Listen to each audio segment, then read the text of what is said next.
है ना। देखो, और वाटर में ऑक्सीजन आपको पता है इलेक्ट्रोनेगेटिव है, ठीक है। ऑक्सीजन हाइड्रोजन को यूज करके दो बना रहा है, दो लॉन पेयर को यूज करके चार बना सकता है। अभी हमने स्ट्रक्चर बनाया था।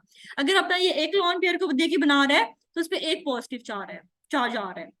दूसरा लॉन पेयर को यूज करता है, कोऑर्डिनेट कोवलेंट बॉन्ड बनना है, लॉन पेयर दे रहा है तो दूसरा पॉजिटिव, मतलब टू पॉजिटिव आ सकता है ऑक्सीजन पे। अब आपको पता है ऑक्सीजन है इलेक्ट्रोनेगेटिव नेचर का, और इलेक्ट्रोनेगेटिव नेचर का मतलब क्या है, अपने पास रखना चाहता है लॉन पेयर्स को, ना कि देना चाहता है।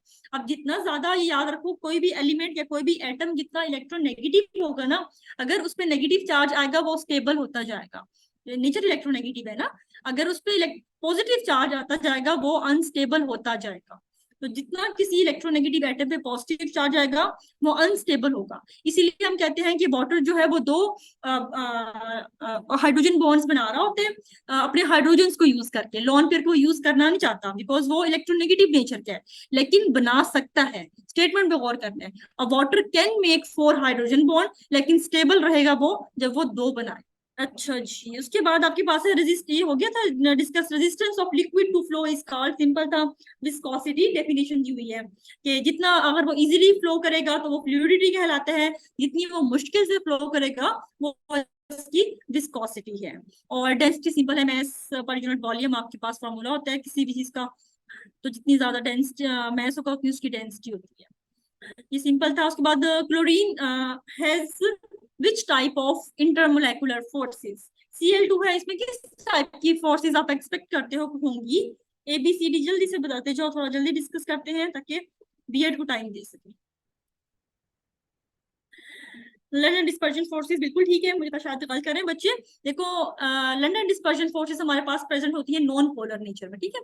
अब नॉन पोलर कौन सी होते हैं, जिनमें पोलैरिटी ना हो। अब Cl2 क्या है हमारे पास, नॉन पोलर है, ये भी सेम एटम है, ये भी सेम एटम है, दोनों में कोई इलेक्ट्रोनेगेटिविटी डिफरेंस नहीं है। जब इलेक्ट्रोनेगेटिविटी डिफरेंस नहीं है दो एटम्स में, तो आपके पास जो मॉलिक्यूल बना वो नॉन पोलर का बना। नॉन पोलर है तो क्लियर कट हो गया कि लंडन डिस्पर्जन फोर्सेस हो जाएंगे आपके पास। 28 का आपके पास क्या है, स्ट्रॉन्गेस्ट फोर्सेस ऑफ अट्रैक्शन। अब आपको पता है कि इसमें लंडन फोर्सेस पाई जाती हैं हेलोजेंस में। सबसे ज्यादा किसमें पाई जाती है, स्ट्रॉन्गेस्ट किसमें होंगी इन चारों में से।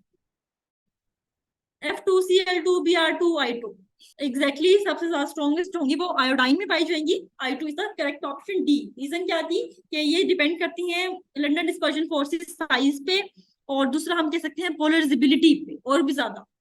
तो पोलराइजेबिलिटी पे डिपेंड करती हैं। और पोलराइजेबिलिटी आपके पास होता क्या है, पोलराइजेबिलिटी बेसिकली हम कहते हैं एक्सटेंट ऑफ डिस्टॉर्शन को, extent of distortion of electronic cloud. कि आपके पास जो इलेक्ट्रॉन्स कहाँ प्रेजेंट है, ये आपके पास न्यूक्लियस होता है, ये शेल्स है, इलेक्ट्रॉन यहाँ प्रेजेंट है ना। तो जितना ज्यादा ये आपका इलेक्ट्रॉनिक स्ट्रक्चर जो है डिस्टॉर्ट हो जाएगा, तबाह हो जाएगा, टूटे फूटेगा, उतना ज्यादा लंडन डिस्पर्जन फोर्सेस ज्यादा होती हैं। क्यों, जितना ये इलेक्ट्रॉनिक स्ट्रक्चर आपका डिस्टॉर्ट होगा उतनी पोलैरिटी आने का चांस आता है। और फोर्सेस ऑफ अट्रैक्शन तब आएंगी जब टेम्परेरी उसमें डाइपोल क्रिएट हो जाएगा। तो अब जितना साइज बड़ा होगा तो क्या होगा, इलेक्ट्रॉन ज्यादा होंगे, शेल बड़ा होता जाएगा। अब पहले में आपको पता है दो इलेक्ट्रॉन्स आते हैं, दूसरे वाले में 8 आते हैं, तीसरे वाले में 18 आ रहे होते हैं, फिर 32 आते हैं। अब जितने इलेक्ट्रॉन्स बढ़ते जाएंगे किसी भी शेल में, आपको पता है एक ही एटम है, साथ इसके और एटम है। अब इसमें भी इसके इलेक्ट्रॉन यहाँ रिवॉल्व कर रहे हैं। अब इसमें शेल 4 है, इसमें भी 4 है फॉर एग्जाम्पल, ठीक है। इसके इलेक्ट्रॉन और इसमें इलेक्ट्रॉन 32 है, इसमें भी 32 है। तो 32 इलेक्ट्रॉन का चांस ज्यादा होगा कि वो डिस्टॉर्शन कॉज कर सके, क्योंकि वो एक दूसरे के करीब आएंगे। ये भी नेगेटिव है, ये भी नेगेटिव है, जैसे ही करीब आएंगे रिपल्शन शो करेंगे, और रिपल्शन की वजह से ये जो इलेक्ट्रॉनिक क्लाउड है ये डिस्टॉर्ट हो जाएगा। इसमें रिपल्शन हुई है इसके साथ, तो ये वाला भी डिस्टॉर्ट होगा। जैसे डिस्टॉर्शन ज्यादा होगी तो क्या होगा कि लंडन डिस्पर्जन फोर्सेस ज्यादा होती जाएंगी, कि पोलैरिटी का चांस ज्यादा हो गया बढ़ने का, फोर्सेस स्ट्रॉन्ग हो जाएंगी। तो जितनी डिस्टॉर्शन होगी उतना ज्यादा डिस्पर्जन फोर्सेस होगी। और डिस्टॉर्शन किस पे डिपेंड कर रही है, साइज पे। क्यों, साइज के बढ़ने से डाउन द ग्रुप शेल बढ़ रहा है, शेल में इलेक्ट्रॉन बढ़ेंगे, जैसे जैसे इलेक्ट्रॉन बढ़ेंगे उनका रिपल्शन का आपस में चांसेस ज्यादा हो जाएंगे। तो I2 का साइज सबसे ज्यादा बड़ा है, तो जितना साइज बड़ा होगा उतनी पोलराइजेबिलिटी ज्यादा होगी। तो आपके पास I2 यहाँ पे करेक्ट ऑप्शन था। क्वेश्चन 29 का क्या लगाया है जी, which of these process involves weakening of attraction between particles. इनमें से किस में वीकनिंग हो रही है पार्टिकल्स? क्या लगा है जरा बताओ जरा। एग्जैक्टली डी है। देखो डी, बाकी सब में क्या हो रहा है? कंडेंसेशन में क्या होता है? कंडेंस में हम गैस को दोबारा लिक्विड में कन्वर्ट करते हैं। तो फोर्सेस ऑफ अट्रैक्शन सबसे ज्यादा वीक होती है गैसेस में, फिर लिक्विड में, और सबसे ज्यादा स्ट्रॉन्ग किसमें होती है? सॉलिड्स में। तो बात करें तो सबसे ज्यादा कम है गैसेस में, लिक्विड में इंटरमीडिएट है, सॉलिड में हाईएस्ट फोर्सेस ऑफ अट्रैक्शन है। अब कंडेंसेशन में क्या होता है? हम क्या करते हैं? गैस को लिक्विड में करते हैं, मतलब फोर्सेस ऑफ अट्रैक्शन बढ़ रही है। फ्रीजिंग में क्या होता है? आप लिक्विड को सॉलिड में कर रहे होते हो, फ्रीज कर रहे होते हो, यहाँ भी फोर्सेस ऑफ अट्रैक्शन बढ़ रही है। क्रिस्टलाइजेशन में क्या करते हो? क्रिस्टल्स बनाते हो, सॉलिड में कन्वर्जन हो रही होती है आपकी, यहाँ भी बढ़ रही है। ओनली ऑप्शन जहाँ पे वीक हो रही है क्या होता है? इवेपोरेशन। इवेपोरेशन में क्या करते हो? लिक्विड को गैसियस फॉर्म में कन्वर्ट करते हो, तो लिक्विड को गैस में आना मतलब फोर्सेस ऑफ अट्रैक्शन वीक हो रही है आपकी। तो आपको डी ऑप्शन यहाँ पे आपका ठीक है। क्वेश्चन 30 क्या है? Bond form between a metal and non metal is, क्या होता है बॉन्ड फॉर्म? एक मेटल है एक नॉन मेटल है, तो कौन सा बॉन्ड बनेगा? बिल्कुल एग्जैक्टली आयनिक। आयनिक बॉन्ड में हमारे पास क्या होता है? एक मेटल होता है एक नॉन मेटल है। सबसे कॉमन एग्जांपल ना भी आ रही हो तो देखो बना के देख लेना इसमें क्या क्या बॉन्ड है। अब आपको पता है NaCl मोस्ट कॉमन एग्जांपल है। सोडियम एक मेटल है, क्लोरीन एक नॉन मेटल है। तो आपके पास सिंपल एक मेटल एक नॉन मेटल होगा तो आयनिक बॉन्ड बनेगा। फिर अक्सर वो पूछ लेते हैं, सारे आपको देते हैं आयनिक बॉन्ड वाले कि आयनिक बॉन्ड स्ट्रॉन्गेस्ट किसमें है। अब देखो जितना मेटेलिक करेक्टर बढ़ेगा और जितना नॉन मेटेलिक करेक्टर बढ़ेगा उतना बॉन्ड स्ट्रॉन्ग होगा। क्यों? क्योंकि इसमें आयनिक बॉन्ड कब बनता है? जब इलेक्ट्रोनेगेटिविटी डिफरेंस ज्यादा आएगा। जितना इलेक्ट्रोनेगेटिविटी डिफरेंस ज्यादा आएगा, पॉलिंग स्केल है ना हमारे पास मेजर करने के लिए, पॉलिंग ने क्या कहा था कि 1.7 इलेक्ट्रोनेगेटिविटी डिफरेंस से अगर ज्यादा हो गया डिफरेंस तो आयनिक बॉन्ड बनेगा। अगर 1.7 से दो एटम्स के दरमियान इलेक्ट्रोनेगेटिविटी कम हुई तो बॉन्ड बनेगा कोवलेंट। अब जितनी ज्यादा इलेक्ट्रोनेगेटिविटी होती जाएगी बनेगा तो आयनिक ही, लेकिन वो उतना स्ट्रॉन्ग होता जाएगा। तो आप क्या कहते हो? डाउन द ग्रुप आपका मेटेलिक कैरेक्टर बढ़ता है। ठीक है, जितने जो भी आपके पीरियोडिक टेबल है, जितनी हम बात करें first group second group third group, यहाँ मेटल्स प्रेजेंट है। लिथियम फैमिली हो गई, बेरिलियम फैमिली और एल्यूमिनियम फैमिली, इन सब में डाउन द ग्रुप आपके पास क्या हो रहा है? मेटेलिक कैरेक्टर बढ़ रहा होता है। और ऊपर क्या होता है? नॉन मेटेलिक कैरेक्टर बढ़ता है। ऊपर नॉन मेटल्स होते हैं हमेशा, नीचे मेटेलिक कैरेक्टर। तो यहाँ पे इस तरह जो बॉन्ड बनेगा ना इसके और इसके दरमियान, वो सबसे ज्यादा आयनिक नेचर का होगा। तो कौन सा ऐसा कंपाउंड है बता सकते हो जिसका आयनिक बॉन्ड सबसे ज्यादा स्ट्रॉन्गेस्ट होगा पीरियोडिक टेबल में? एग्जैक्टली सानिया, आपके पास CSF यहाँ पे देखो ये है ना आपके पास lithium sodium potassium rubidium caesium. तो सीजियम आपके पास मोस्ट मेटेलिक नेचर का है और most metallic non metallic nature का आपके पास फ्लोरीन है। तो CSF जब मिलकर बॉन्ड बनाएगा एक मेटल एक नॉन मेटल, तो ये वाला आयनिक बॉन्ड सबसे ज्यादा स्ट्रॉन्गेस्ट नेचर का पाया गया है आपके पास पीरियोडिक टेबल में अभी तक। ओके जी, उसके बाद नेक्स्ट MCQ है strongest attraction present in W is, मतलब W आपके पास यहाँ टंगस्टन। हमारे पास क्या एटम है पीरियोडिक टेबल का? टंगस्टन, जिसको हम W से डोनेट करते हैं। तो स्ट्रॉन्गेस्ट अट्रैक्शन टंगस्टन में कौन सी प्रेजेंट है? एग्जैक्टली मेटल है। कि आपके पास अगर आपके पास कोई एक चीज आ जाए ना, लाइक अभी मैंने आपको NaCl दे दिया, अगर वो आपको कोई भी मेटल उठा के दे दे, सिंपल सा मेटल, सोडियम हो गया, तो क्या सोडियम में कौन सी प्रेजेंट है? सिल्वर में कौन सी प्रेजेंट है? लाइक मैंने आपको टंगस्टन दे दिया था, तो सिंपल टंगस्टन की अगर एक मेटल उठा के दे देना तो उसमें मेटेलिक बॉन्ड होगा सिंपल मेटल, क्योंकि उसमें फ्री इलेक्ट्रॉन्स प्रेजेंट होते हैं। आपको पता है मेटल में इनके इलेक्ट्रॉन्स लूजली बाउंड होते हैं, तो फ्री टू मूव होते हैं, तो इसमें मेटेलिक बॉन्ड प्रेजेंट होता है आपके पास। ओके जी, एक सेकंड, नीचे नहीं आ रहा ये।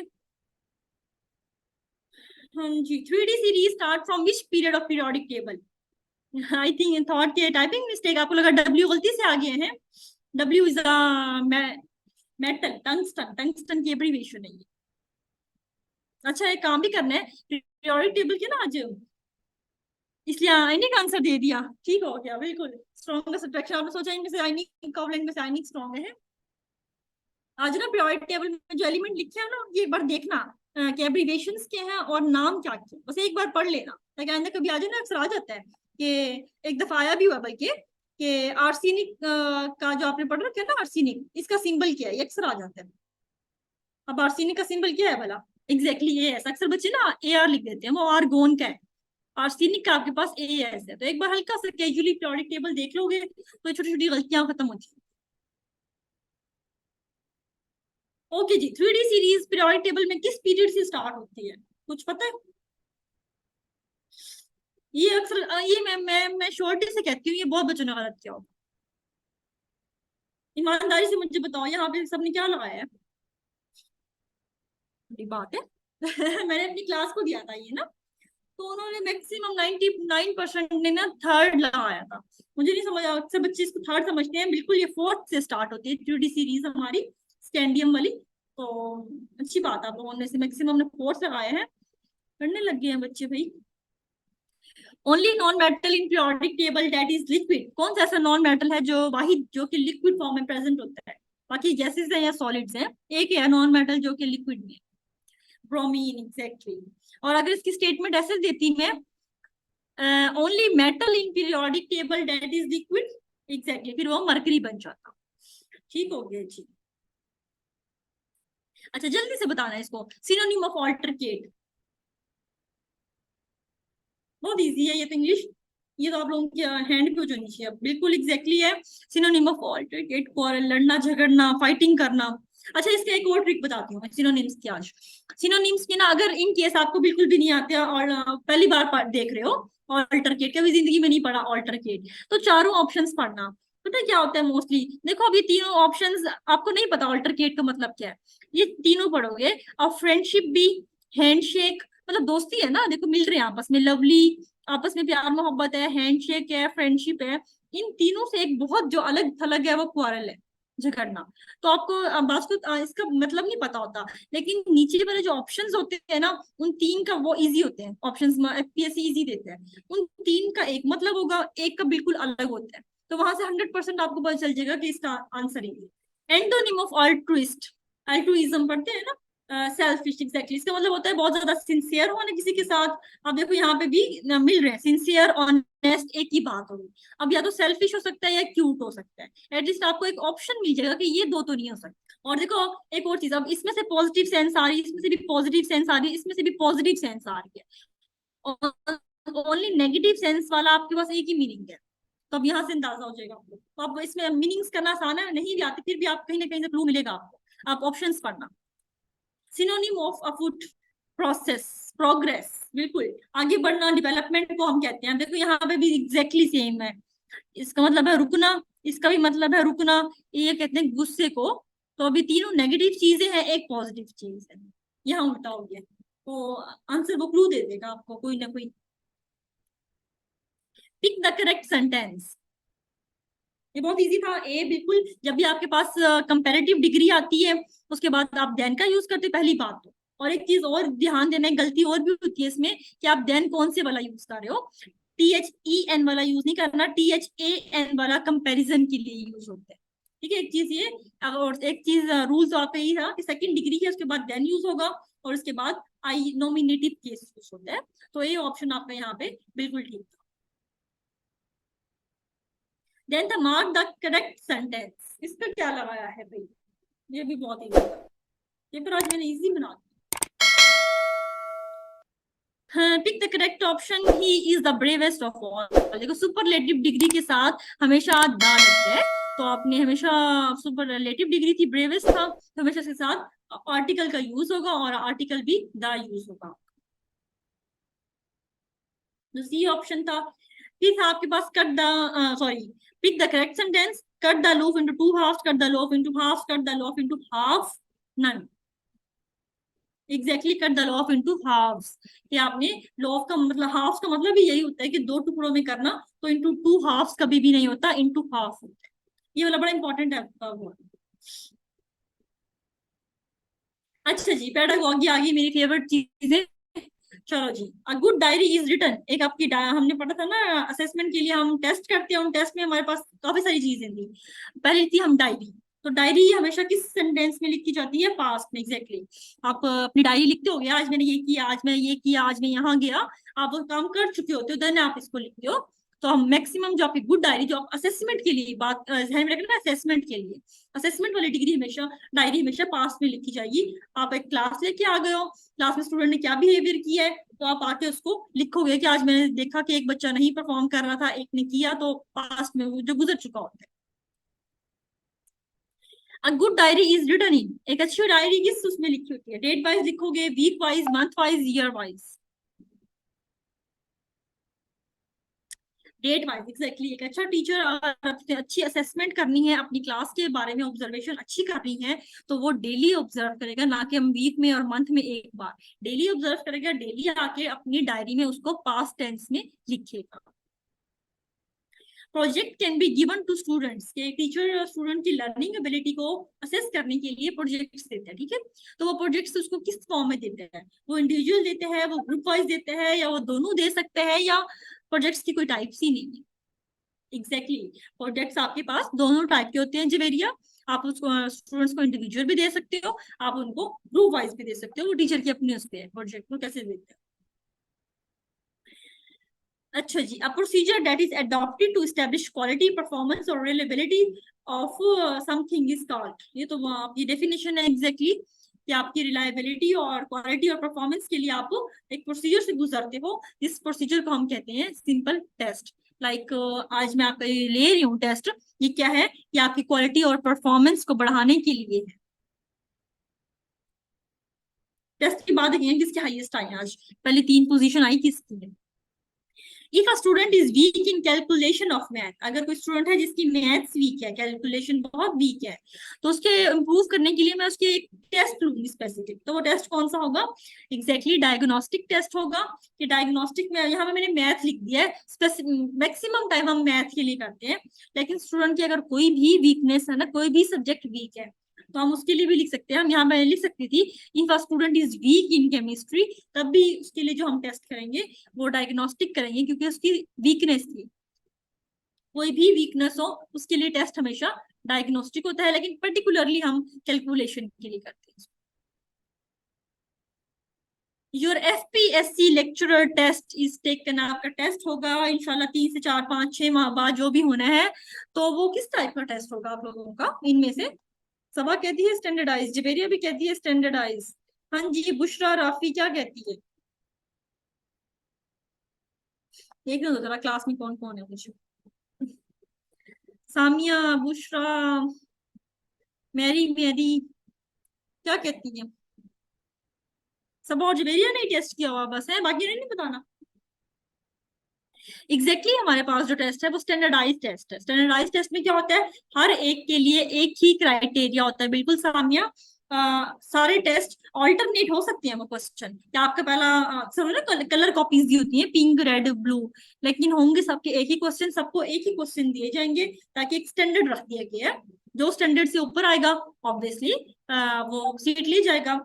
तो आज का आपका ये टेस्ट था, आज अभी वाला, ये भी आपका स्टैंडर्डाइज टेस्ट था, सबके 50 एमसीक्यू सेम थे।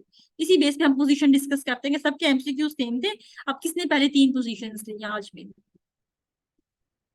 Test of skill and knowledge gained in grade और level usually through planned instruction. ये कौन डेफिनेशन दी सिंपल एक टेस्ट की, कौन सा टेस्ट है ये, अचीवमेंट टेस्ट। एग्जैक्टली याद रखना, जब भी नॉलेज और स्किल की बात होगी ना, आपका टेस्ट अचीवमेंट टेस्ट आएगा हमेशा।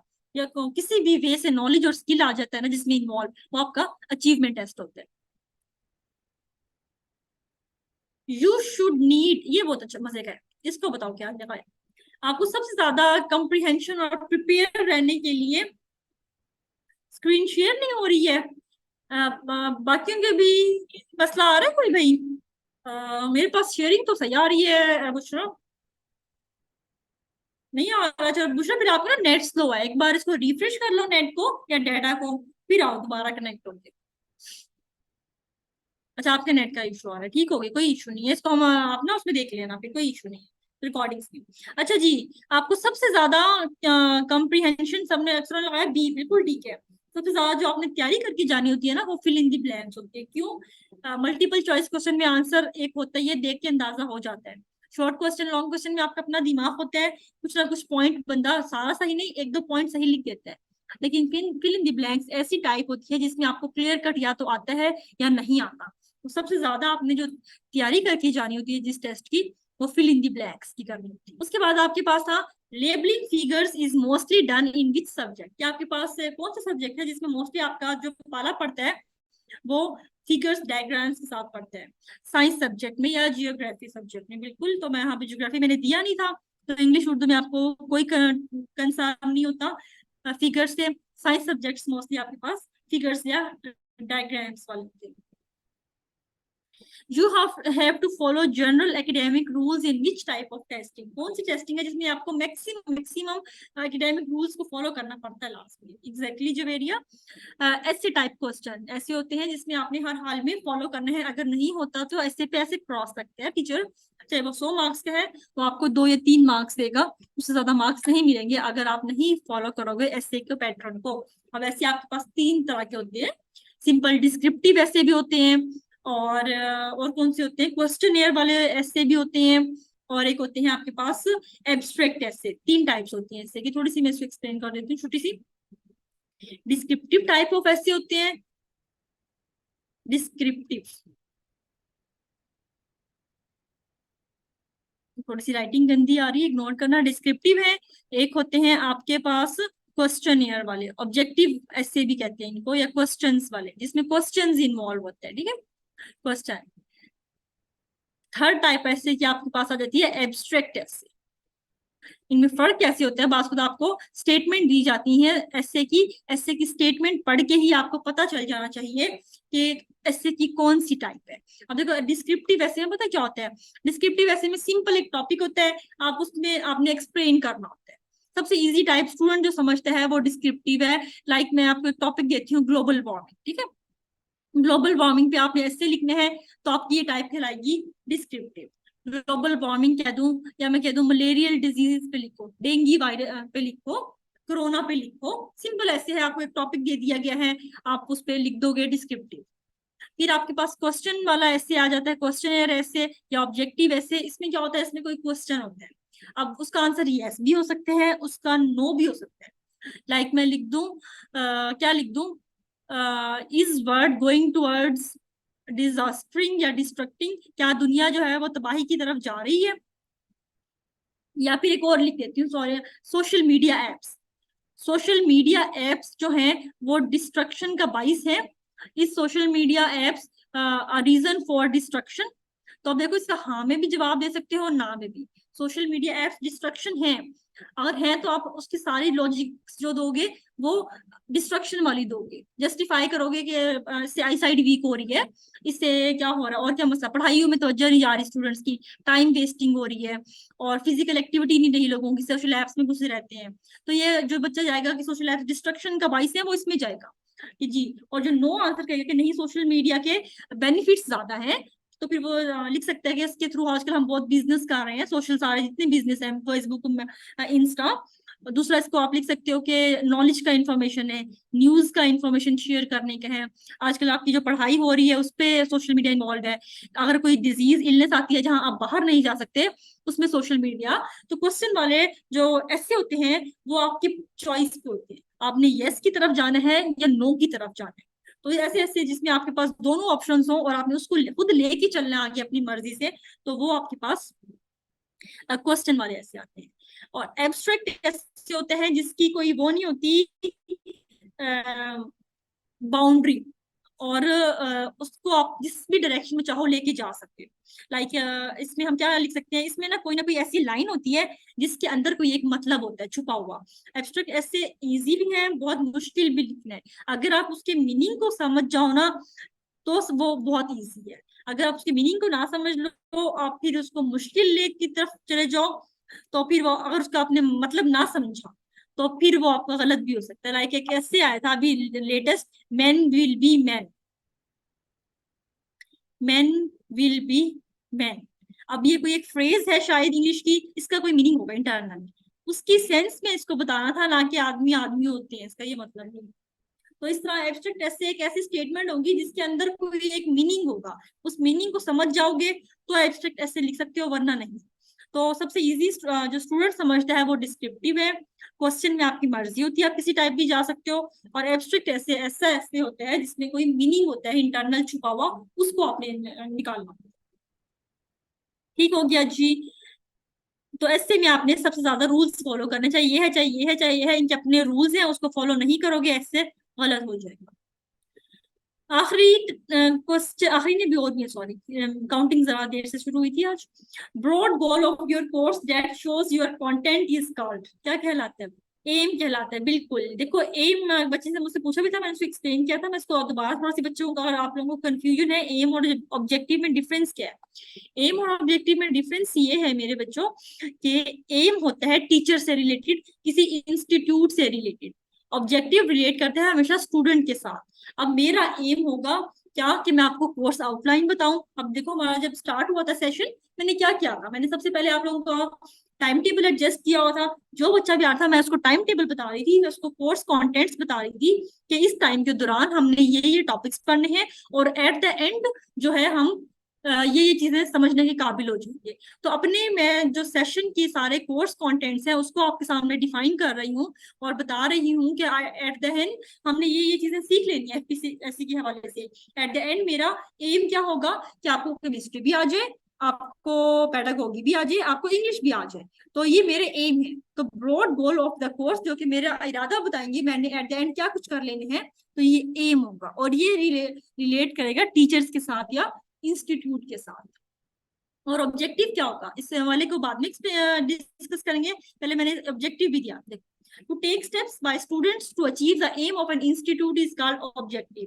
कि मैंने अपने एम बता दिए, अब स्टूडेंट उन एम को पूरा करने के लिए जो भी स्टेप्स लेगा वो उसके ऑब्जेक्टिव कहलाएंगे। ठीक हो गया कि आपके ऑब्जेक्टिव अब क्या होंगे कि मैंने सारी चीजें सीखनी है, उसके लिए आप जो भी स्टेप्स लोगे। अब स्टेप्स क्या लोगे आपने रेगुलर होना है 8 बजे। आपको पता है आपका 8 बजे क्विज आता है, तो आपने 8 बजे प्रेजेंट होना है हर हाल में। आपको पता है 8:45 से मेरी क्लास होती है, डेमो की सेशन, लाइव डेमो होता है हमारा, तो हमने लाइव क्लास लेनी है ताकि मेरा कोई स्टेप मिस ना हो जाए। उसके बाद आपने और स्टेप क्या लेने हैं कि इतना बड़ा सिलेबस है, मैंने सुबह फजर टाइम उठना है, मैंने अपनी पढ़ाई करनी है। तो जो जो स्टेप्स आप इस मेरे एम को पूरा करने के लिए लोगे आपके वो ऑब्जेक्टिव कहलाएंगे। तो एम हमेशा टीचर से रिलेटेड होगा या इंस्टीट्यूट से रिलेटेड, और ऑब्जेक्टिव हमेशा स्टूडेंट से रिलेटेड होगा। ठीक हो गया, होप से पॉइंट क्लियर होगा। उसके बाद आपके पास ये 51, what are your future goals, explain them in 2 lines. ये आपका क्वेश्चन था, ये किस टाइप का एग्जाम्पल है, क्या होगा ये? Exactly short question. देखो मैं अगर इसको ना देती ना आगे ये वाली चीज, एक्सप्लेन इन 2 लाइन्स, तो आपका ये ऐसे टाइप क्वेश्चन बन जाता कि मैंने कोई बाउंड्री नहीं रखी। अब मैंने लिख दी है आपको कि ये 2 लाइनों में बताना है, तो मतलब ये शॉर्ट क्वेश्चन बन गया। अच्छा जी, आखिरी क्वेश्चन है, most common type of question हमारे एकेडमिक सिस्टम में टीचर कौन सा ज्यादा, सबसे ज्यादा कौन से क्वेश्चन को प्रेफर करता है? एग्जैक्टली जवेरिया, ऐसे टाइप क्वेश्चन टीचर हमारे जो एकेडमिक सिस्टम है उसमें सबसे ज्यादा प्रेफरेबल जो टाइप है वो है ऐसे type question, B option. Teacher की प्रेफरेंस होती है कि वो लेंथी से लेंथी क्वेश्चन दे दे, और उसके बाद फिर टिक टिक मार के चेक कर दे। जितना दिल करता है, डायग्राम देखी, हेडिंग्स देखी, जिस तरह बीएड के पेपर होते हैं ना, इसी पैटर्न पे देते हो आप लोग। ये क्या करते हो, स्टूडेंट्स भी यही काम करते हैं, टीचर का भी यही काम होता है। टीचर हाथ से इंच गिनता है, स्टूडेंट पेजेस गिन के आके पेपर देता है कि हेडिंग्स देख जाते हैं शहजादे शहजादियां पेपर से पहले, और पेजेस 10 लिख के आने मैंने एक क्वेश्चन के लास्ट में, ये एम होता है। तो आपके जो इस टाइप के क्वेश्चंस होते हैं जो मोस्ट कॉमन है वो ऐसे टाइप क्वेश्चंस है। ठीक हो गया जी पेपर, ये आपका इंशाल्लाह आज का हो गया है स्टेट्स ऑफ मैटर डिस्कशन।